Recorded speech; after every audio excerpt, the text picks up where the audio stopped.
જ મિનિટની વાત છે. હું જે તમને કહેવા જઈ રહ્યો છું એ વાત છે એક થોડીક.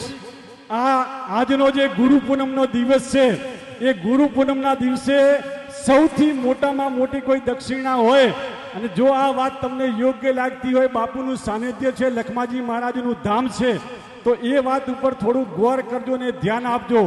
જો આપણા જીવનની અંદર સુખી થવું હોય અને પરિવાર, કુટુંબ કે સમાજ ને એક તાતણે બાંધવું હોય ને એક રસોડે જમવું હોય, તો બે જ વસ્તુ ગુરુ દક્ષિણામાં લેવા જેવી છે. એક વસ્તુ છોડવા જેવી અને એક વસ્તુ ગ્રહણ કરવા જેવી.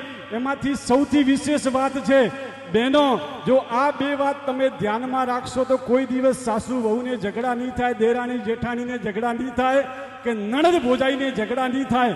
અને આ વાત તમે પણ જો ધ્યાન આપશો તો ભાઈ ભાઈને ઝઘડો નહીં થાય, હગાવાલાને ઝઘડો નહીં થાય, વેવાઈને કોઈ દિવસ ઝઘડો નહીં થાય, અને સમાજને પણ કોઈ દિવસ ઝઘડો નહીં થાય. અને આ ટ્રસ્ટીગણ મિત્રોને પણ વિનંતી કરું કે જો આ વાત તમે સ્વીકારશો તો તમે પણ આગળ વધશો, કોઈ પણ સંસ્થા આગળ વધશે, અને કોઈ પણ કાર્ય કરવામાં કોઈ દિવસ તકલીફ નહીં પડે.